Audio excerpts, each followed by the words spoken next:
House of Representatives has passed articles of impeachment in 17 out of those 21 cases. The result has been the culmination of a trial in the Senate, resulting in a finding of guilty or not guilty, of conviction or of acquittal. It's not only expected but required under the Constitution that we should do this. Under Article 1, Section 3, Clause 6 of the Constitution, the Senate shall have power to try all impeachments. That means all impeachments. The only 4 exceptions out of those 21 that I referenced are instances in which the case became moot or we lacked jurisdiction in the first instance. We don't lack jurisdiction in this instance. In fact, we have it. Secretary Mayorkas is still in office. Unlike those 4, he was neither a member of the U.S. Senate and therefore not subject technically to the impeachment authority, but rather to expulsion, nor is he deceased, nor is he left office. So we retain subject matter jurisdiction over this. In that circumstance, we're expected and in fact required to conduct a trial. And what that means is we are sworn in. We're going to be sworn in tomorrow as senators, as performing the equivalent of the judge-jury function, where we're both finders of fact and also imbued with the authority to decide questions of law relative to the impeachment trial. And what all of that presupposes is that we will reach a finding of guilt or innocence. Guilty, not guilty. We shouldn't be sidestepping this. Now, previously, Chuck Schumer and the Democrats had talked a lot about wanting to just table this. Never in the history of the United States Senate have we addressed articles of impeachment with a motion to table. They're now talking about doing a motion to dismiss. That begs the question, on what basis are they going to move to dismiss? They haven't articulated their position. I suppose we'll hear about that more tomorrow. In any court of law that I know anything about, in order to simply dismiss an accusation, civil or criminal, you're going to have to make the case that the law doesn't allow what you to do what you're doing. It doesn't state a claim upon which relief can be granted, or here, a claim upon which a person can be impeached. I have yet to hear them make an argument to that effect. In the context of Rule 12b-6, motion to dismiss in civil litigation, you resolve all factual inferences and assume all facts alleged in favor of the plaintiff, the non-moving party. And if all those facts are true, then and only then you get to assess that the complaint fails to state a claim upon which relief can be granted. I have yet to hear any articulation of their theory of why they're entitled to a motion to dismiss. And in fact, as we've just read, we've read along with the chairman of the House Impeachment Committee, Representative Mark Green from the state of Tennessee. If you take all those facts to be true, as I believe we must in this circumstance until we've had a chance to be finders of fact ourselves, there can be no doubt but that a case for impeachment can be made and has been made here, and that we must convene a trial to find these facts and reach an ultimate verdict as to guilt or innocence. We'll turn now to my friend and colleague from Texas, Senator Cruz. We've just witnessed history being made. Only 22 times in our nation's history has the House of Representatives presented and delivered articles of impeachment to the Senate. Only twice in our nation's history has a cabinet member been impeached by the House. The stakes of this impeachment are not some technical violation of law, but rather an enormous and growing threat to the lives and safety of millions of Americans.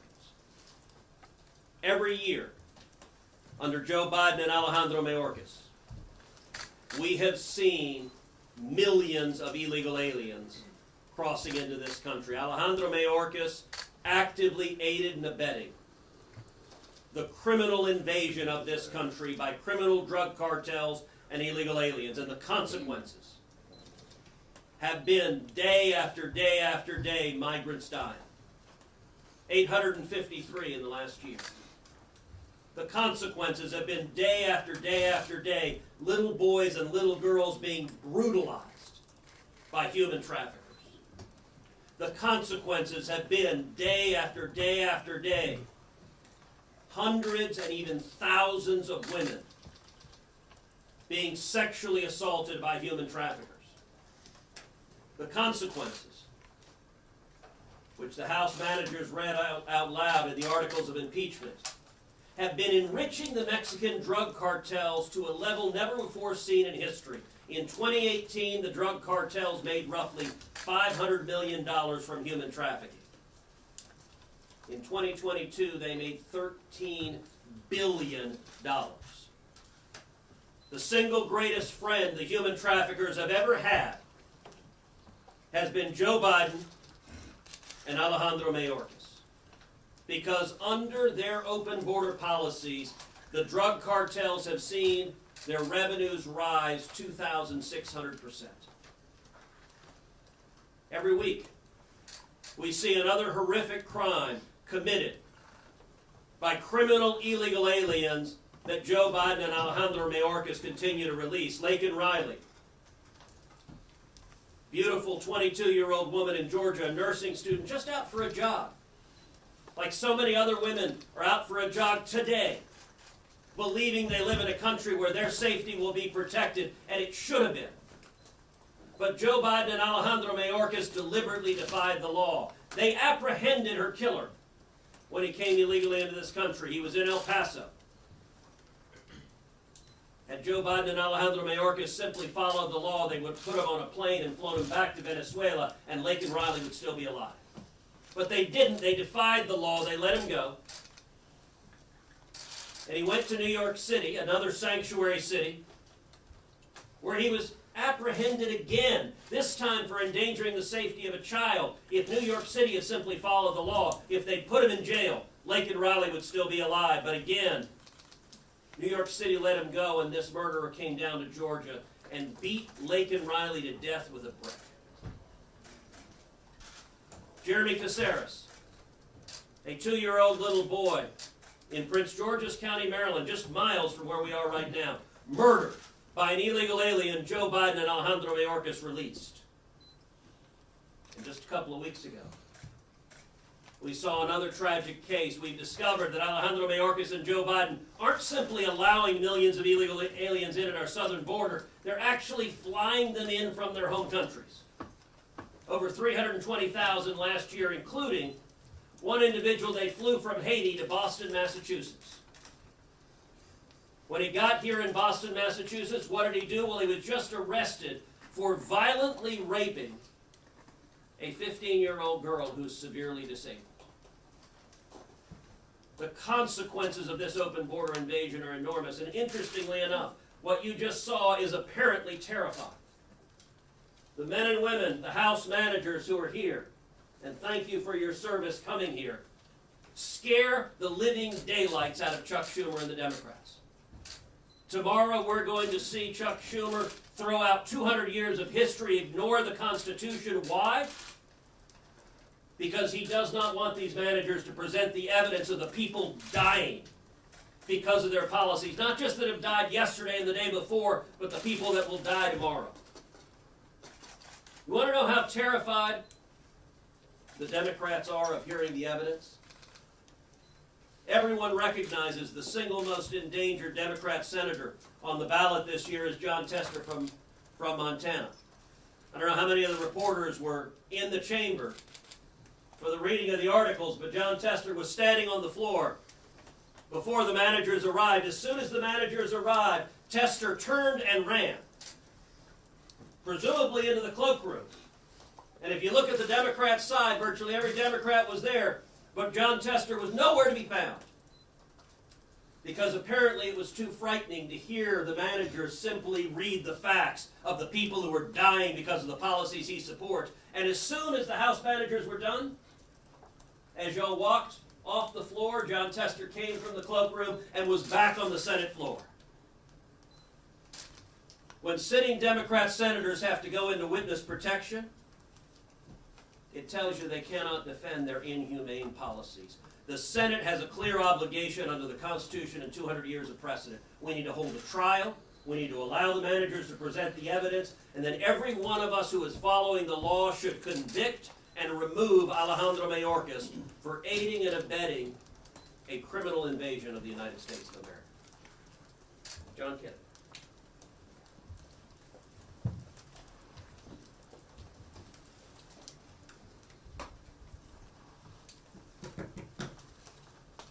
I want you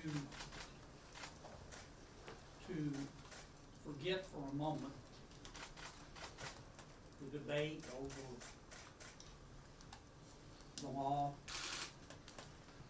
and the process and how many lawyers can dance on the head of a pin. And think about what will be happening here over the next 2 days. You just heard on the floor of the United States Senate what I heard. The United States House of Representatives. As I said the other day, we're not talking about some snow bro who likes chicken McNuggets and weed and has an opinion. We're not talking about some game boy with a ketamine stash who's living in his parents' basement and who has an opinion, though both are entitled to have an opinion. We're talking about the United States House of Representatives. After investigating, not for days, but for months, has voted to bring 2 charges, 2 articles of impeachment that are serious. They're serious as an aneurysm. This doesn't happen very often. It's happened only 22 times in our country's almost 250-year history. And every single time,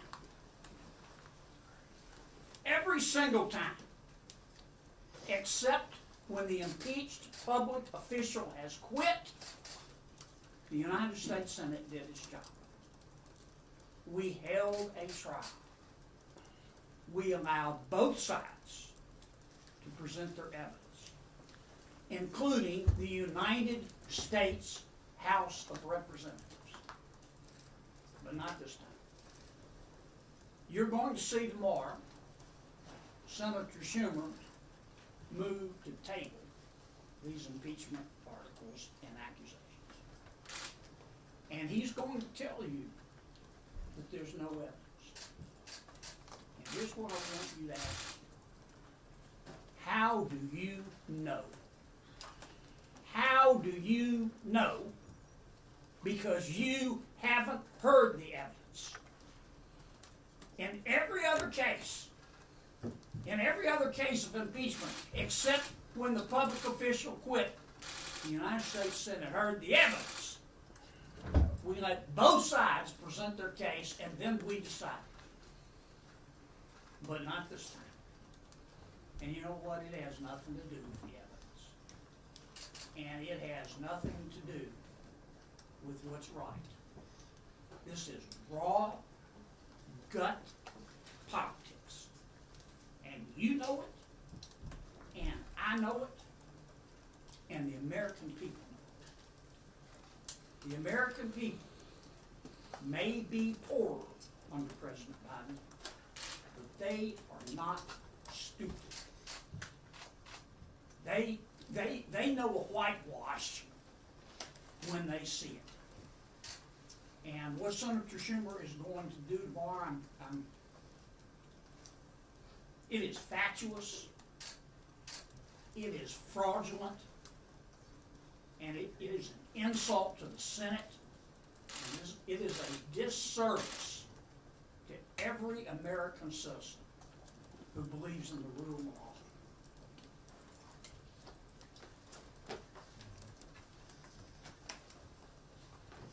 Well, good afternoon, everybody.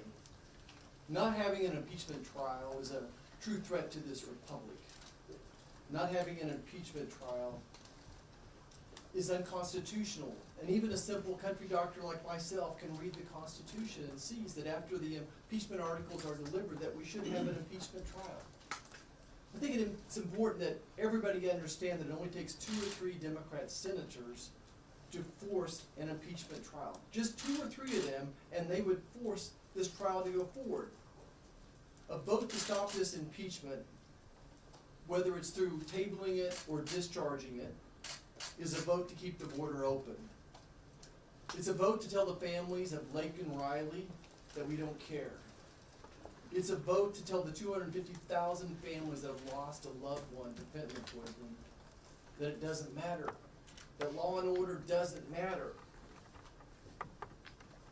I certainly just hope that the folks in states like Montana and Pennsylvania, Michigan, Wisconsin, Arizona, and Nevada are paying attention. They have an opportunity to reach out to their senator and ask them to have an impeachment trial. If they don't, then we need to hold them accountable in November. You know, there's stories after stories we could tell. Lake and Riley is just one of many. Senator Cruz told you a couple of stories. Here's one from Helena, Montana. An illegal alien who was previously charged with aggravated kidnapping and burglary was convicted of stabbing a 19-year-old man to death and sentenced for 40 years.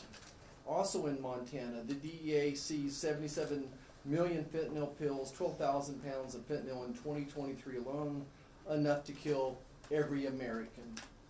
In Ohio, Butler County, Ohio to be more specific, an illegal Mexican gang member here in the United States with 11 prior arrests was charged with aggravated murder while intoxicated and in possession of drugs. In Clinton, Ohio, a state trooper pulled over a minivan with 11 people in it and uncovered a human trafficking ring. Have stories here from Pennsylvania, from Nevada, Wisconsin, Michigan, Arizona. The stories are eerily similar. Folks, not having an impeachment trial is unconstitutional. It's not right. Americans are demanding accountability. Secretary Mayorkas is truly doing Biden's bidding. They both need to be held accountable. Thank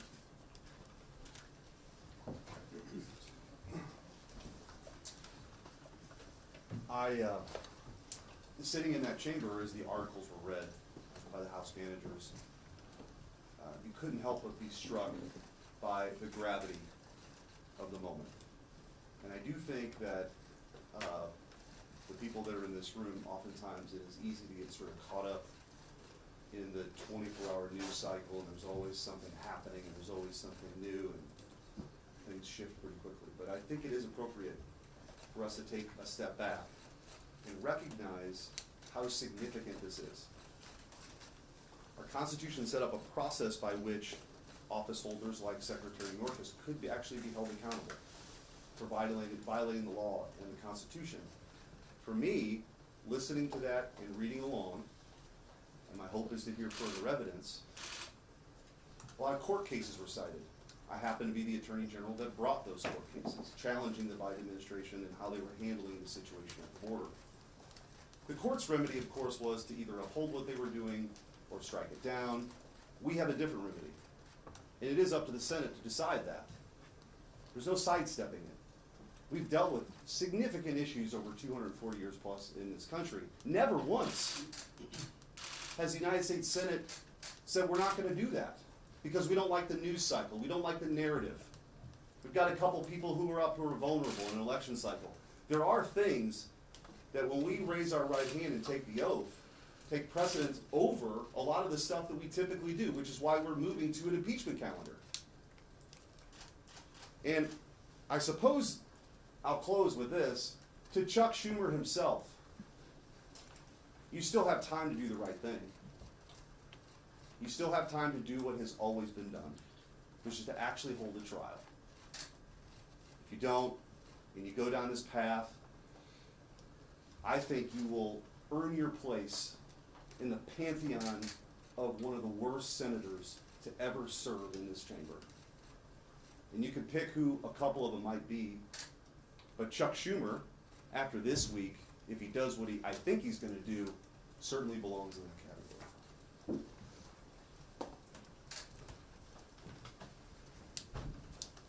Stop and think about your family for a second.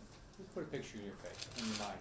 for your mom, or your dad, or brother or sister, or a child, or grandchild. People just like your family have been raped, have been sold into human trafficking, have been murdered. It's happened. It's happened all over the country. There's cases in Florida, there's cases all over the country. I don't know why Biden, Mayorkas, and the Democrats are doing what they're doing. But if you just think about your family for a second, we cherish all those people. Biden, Mayorkas, and the Democrats have said they don't care. Now we have an opportunity tomorrow to hear the evidence. That's all it is. Now if I was Mayorkas, think about what he's got. He's been impeached. He has the opportunity now to say he didn't do anything wrong. He must not want that opportunity because he can't defend himself. Think about what this decision's made. It's either he knows he can't defend himself, Biden knows they can't defend it, Chuck Schumer knows they can't defend it, or it's just pure politics that they just don't want you to talk about it and it be on television. All of it's wrong. So the right thing to happen tomorrow is that we start a trial. We hear the evidence. The House of Representatives, in contrast to the Trump impeachment, they actually did their job. They took their time, they got the evidence, and they should have the opportunity to present it. We should have the opportunity to say yes or no. It's your job. I think the House managers did an extraordinary job of putting together a very convincing case against Alejandro Mayorkas and a very convincing case to hold a trial. I think Chairman Green did an excellent job of reading those articles of impeachment. I agree with Senator Schmidt. Sitting there in the chamber, listening to the gravity of those charges, I don't know how you cannot be moved. And I quite honestly can't imagine why Chuck Schumer would just summarily dismiss even thinking of having a trial. If we were to proceed to a trial, we could lay out the evidence. And the chart that I've been developing since I became Chairman of Homeland Security back in 2015, this at trial would basically be the irrefutable DNA evidence of the crime. There's no way you can't look at that chart and say that what is happening on our border is a crisis. Now, Secretary Mayorkas has come repeatedly before Congress, and one of the charges is he's repeatedly lied to Congress. One of the biggest lies is we confront him with this evidence. He goes, "Well, there's no crisis. It's not a problem. It's a challenge, Senator." What this chart does, it shows cause and effect, dating back to President Obama's lawless deferred action on childhood arrivals. That is what has sparked all of this. But what I want to concentrate on, because I want to turn it over to the House managers, is when President Trump faced his immigration issue, where almost 5,000 people a day were crossing in a single month, he did something about it. In 2018, the Supreme Court ruled that current law exudes deference to the president. Even though it's been weakened by things like the Flores reinterpretation decision, President Trump used that weakened executive authority and he closed the border in 12 months.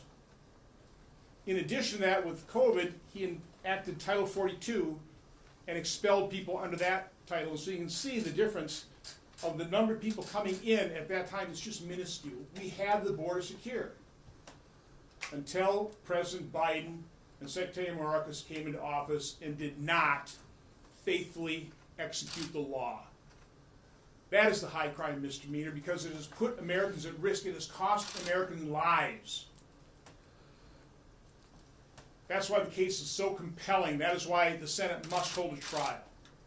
And so again, I commend the House managers for coming over, putting together a strong case against the Secretary, but a strong case to have a trial. And with that, I'd like to turn it over to Chairman Green. First, let me thank the senators for sharing their pulpit for today. We appreciate it. And I want to thank each of you for being here. American people need to know about all of this. So I appreciate you communicating it to them. I had the unbelievable privilege when I was in the United States Army of interviewing Saddam Hussein the night we caught him. And I asked Hussein why he invaded Kuwait. and he shared that essentially he was the king of the world and could do whatever he wanted. And the thought struck me at that moment, that old adage that says, absolute power corrupts absolutely. When you concentrate power into the hands of, in this case, one man, you get tyranny every time. Our founders were brilliant. Following the philosophy of Montesquieu, they spread power out between three separate branches of government, each with their own responsibilities, separate from the other. And our responsibility was to write the law. And the executive branch was to execute the law.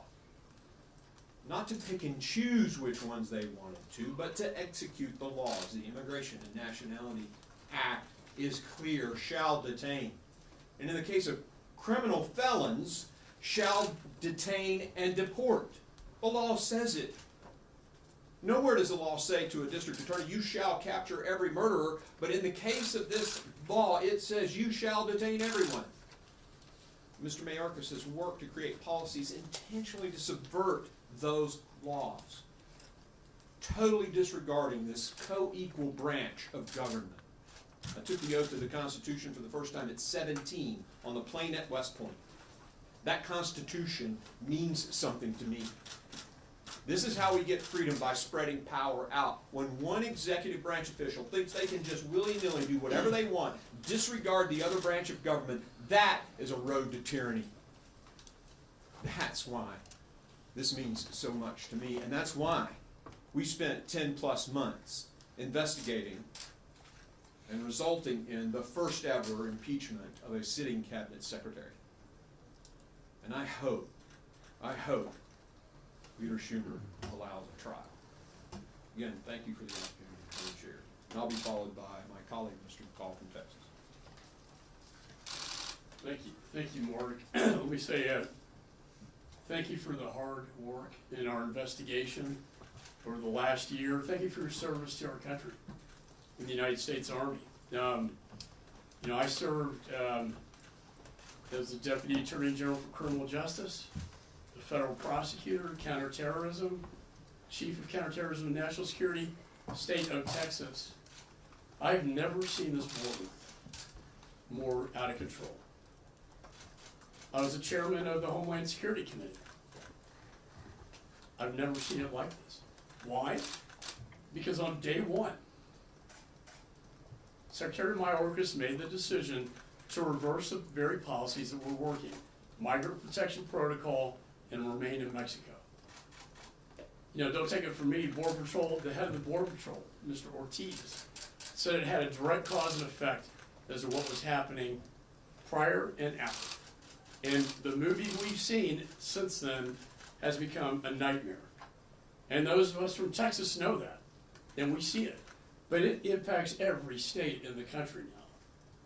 When you have millions of people coming in illegally, it's a human trafficking, drug trafficking enterprise that they have built now, a criminal enterprise in the United States of America, threatening Americans on the street.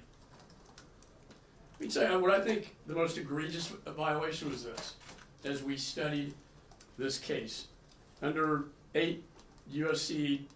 1228 of the Immigration Nationality Act, it says the government shall take into custody any alien that has committed an aggravated felony. So what does that mean? Well, the definition of aggravated felony is murderers, rapists, pedophiles, and drug traffickers. And for the lawyers here, we know shall is mandatory. It's not may or do what you feel like. It is shall detain. What does Mayorkas do September 2021? In a memo, the guidance for law enforcement of immigration law to his Border Patrol agents, he says, don't pay attention to that law.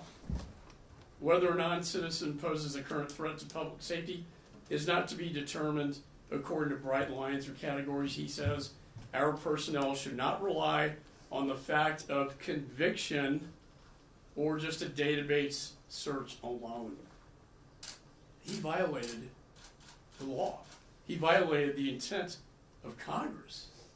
He violated the American people. He has caused injuries the founding fathers talked about to our society by fentanyl. My children have been to too many funerals. When we're going upwards of 300,000 people now dead in the United States, more than World War II and Vietnam combined, because of this one man. You know, people ask me, why are you guys doing this? You know, the Senate, they're gonna toss it out. Well, we have a name for the House of Representatives, and it's called the People's House. Because we are the voice of the people. And when I go home and across this country, the voice of the people is very clear. Secure the border and impeach this man, this criminal. It's very, very clear. We did our job in the House.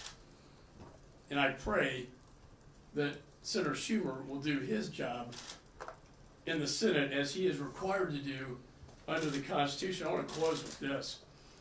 Justice Story, very well-respected Supreme Court justice in 1833, when they're talking about impeachment, says, where a Lord Admiral has neglected to safeguard the seas, that shall be deemed an impeachable offense. Well, I would say Secretary Mayorkas has neglected to safeguard not only the seas, but the air, land, and the seas, to the great detriment of the United States of America. So with that, I'd like to turn it over to my colleague, Mr. Klein.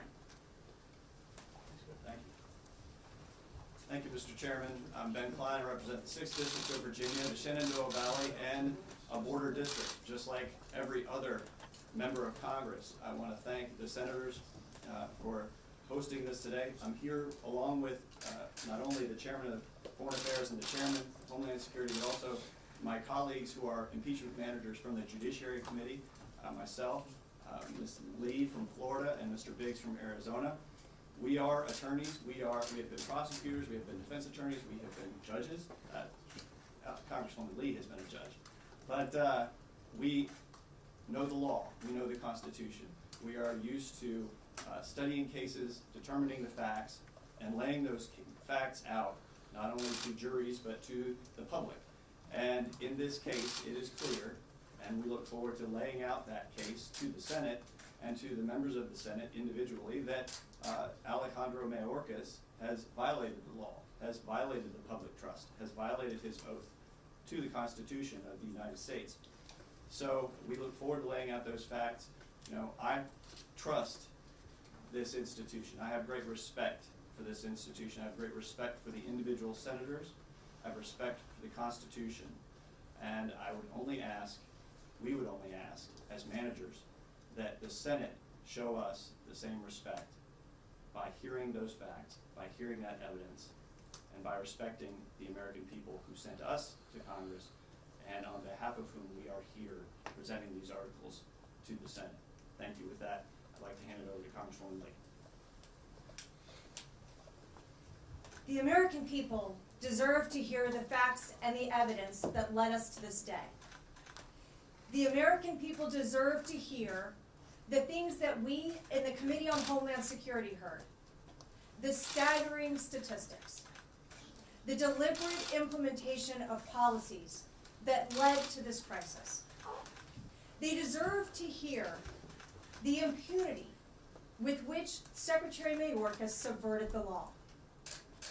The existing federal law of the United States and the orders of federal courts directing him that his policies were unconstitutional. The American people deserve to hear the same stories that we heard in the House of Representatives. The facts and the evidence that lead us to the conclusion that this was a necessary decision by the House. That this is so much more than a disagreement about policy. This is about one branch of government that refuses to acknowledge the will and the authority of the others. Both Congress, where Secretary Mayorkas came in and time after time after time misled the members of our committee about the true nature, the true significance, and what was going on at the southern border. His defiance of the courts, his refusal to accept that as an agency head, he did not have the authority to make the law. Most importantly, we must always bear in mind the consequence of these actions.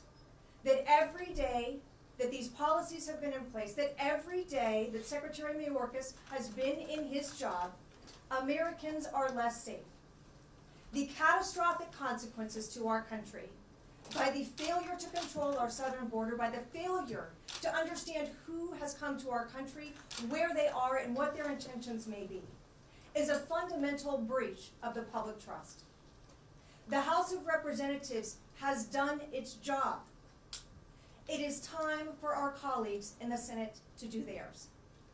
With that, I recognize my friend and colleague, Mr. Bates.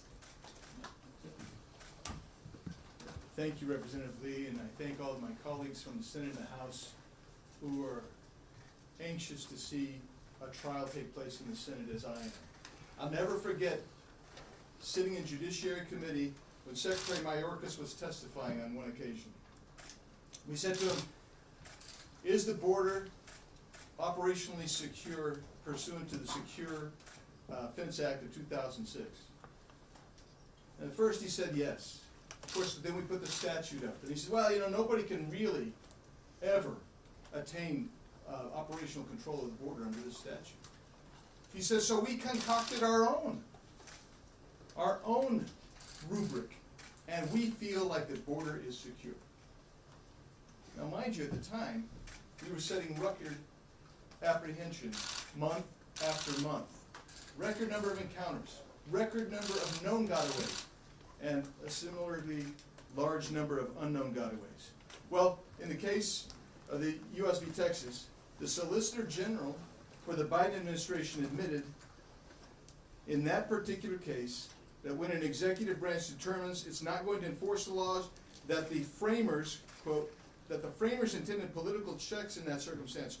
You know, if an administration did something that extreme and said we're just not going to enforce the law at all, then the president would be held to account by the voters, and Congress has tools at its disposal as well. That's what the Solicitor General for the Biden administration said. Justice Kavanaugh queried, what are those tools? If courts aren't going to be able to enforce those congressional mandates, what are the exact tools that Congress has to make sure that the laws are enforced in the United States? Again, Solicitor General Prelogar said Congress could use the power of the purse. Then Justice Kavanaugh noted, I think your position is, instead of judicial review, Congress has to resort to shutting down the government or impeachment. If some administration comes in and says we're not going to enforce laws, or at least not going to enforce laws to the degree that Congress by law has said the laws should be enforced, I understand your position, Justice Kavanaugh told her, but it's forcing Congress to take dramatic steps, I think, close quote. What did the Solicitor General say? Well, she admitted, well, I think if those dramatic steps would be warranted, it would be in the face of a dramatic abdication of statutory responsibility of the executive, close quote. What more overt abdication of statutory responsibility have we seen from the Biden administration? There's been a lot.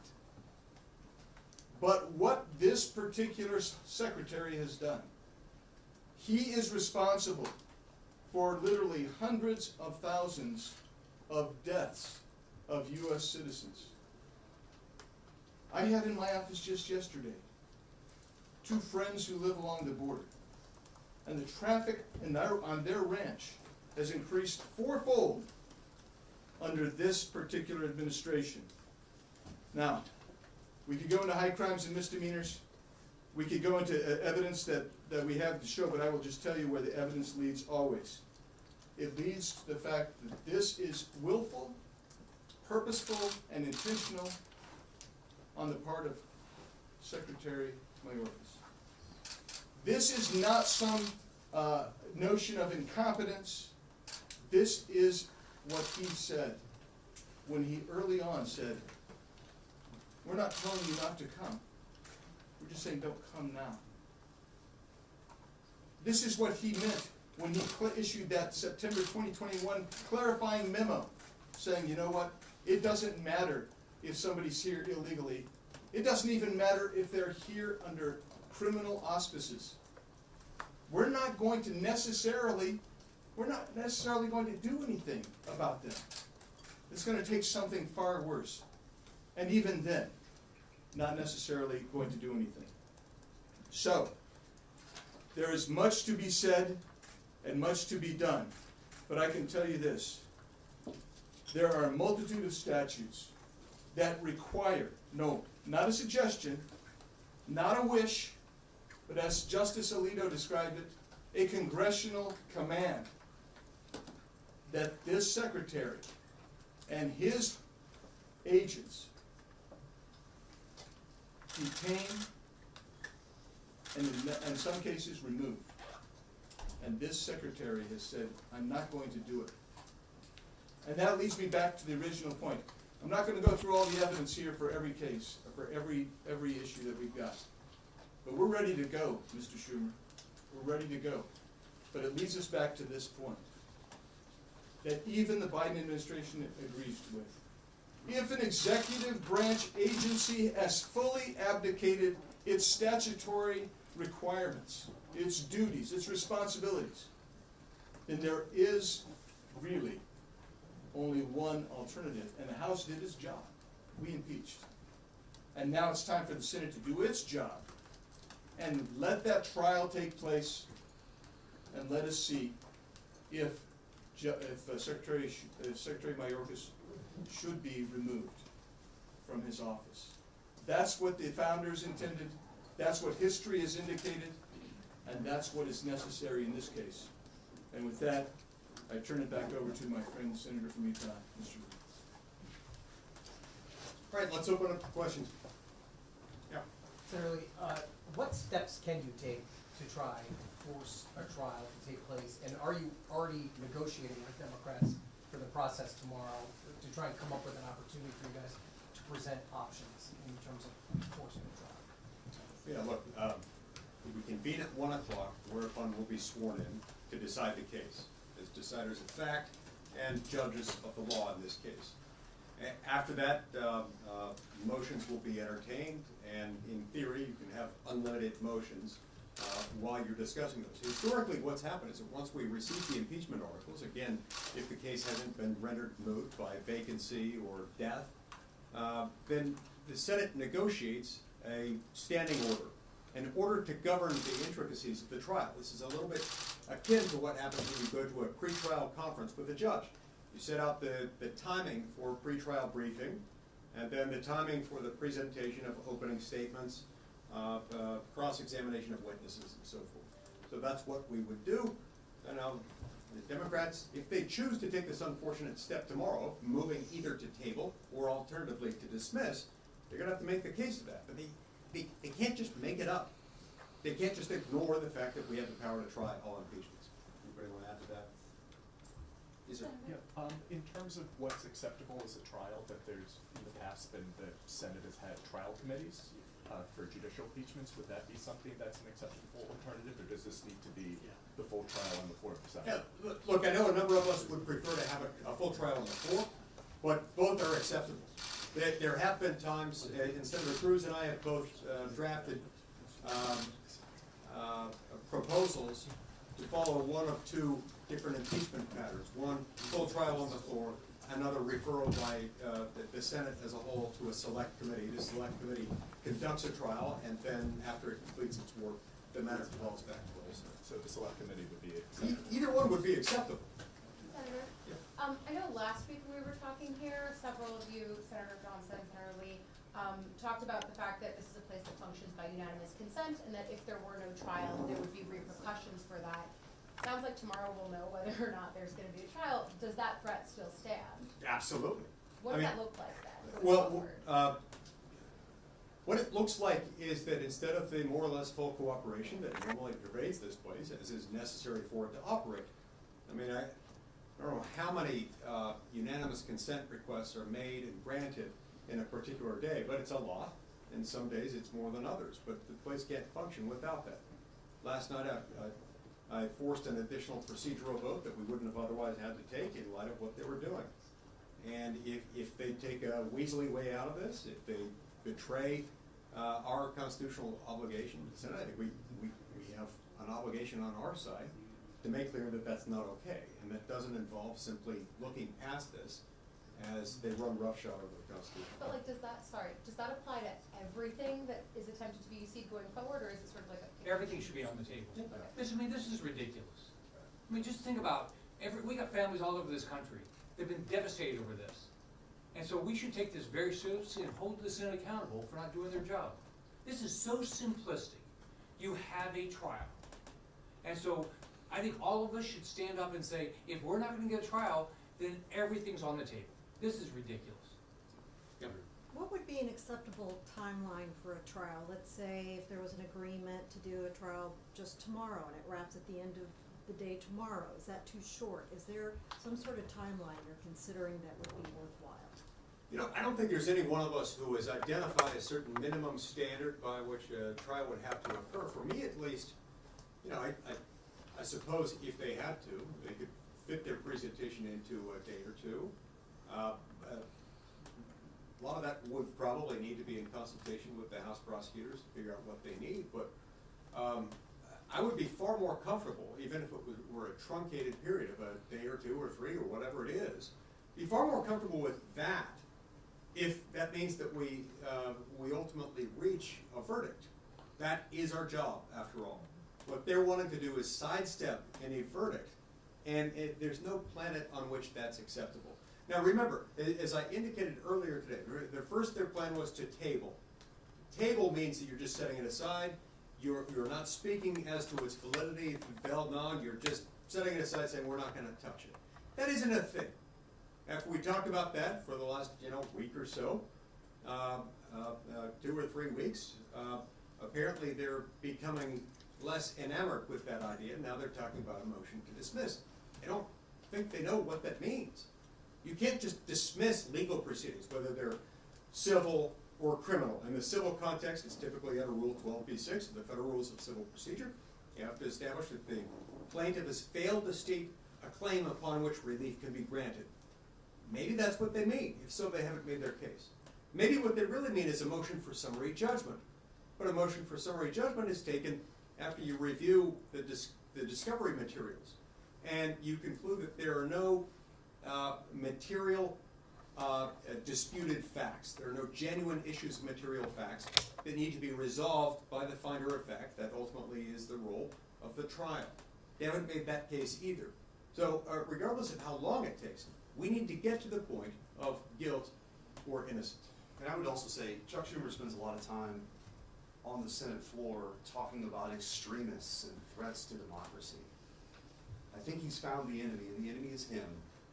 Like literally, I don't think we should lose sight of how extreme this really is in our constitutional order. It's never been done. Never. 240 years, never been done. And so, not only is he a terrible floor leader, I actually believe that if he moves forward with this, he will go down in history as one of the worst United States senators ever to serve. And by the way, he may regret this a lot sooner than he thinks. Let me just add, I don't know how you can listen to the case that the House managers laid out, the case they made here in this press conference, and not understand how compelling a case it is. When you combine the abdication of his responsibility to enforce the laws, to faithfully execute them, combined with all the migrant crimes, the horrific crimes, I mean, who let these people into this country by not faithfully executing the law? Isn't that aiding and abetting those horrific crimes? So again, the House managers deserve their day in court to present their case. And again, the articles are pretty short. I don't think it'd have to take that much time, but I think they can make a very compelling case in a pretty short period of time, but we gotta be able to hear that case, and that's all we're asking for. We've heard some discussion from some of your Republican colleagues about perhaps having a few hours set aside tomorrow to debate the merit of having a trial on the floor. Is that a debate you would want to see happen, just a debate about having a trial? Well, look, debate over something would be preferable to nothing.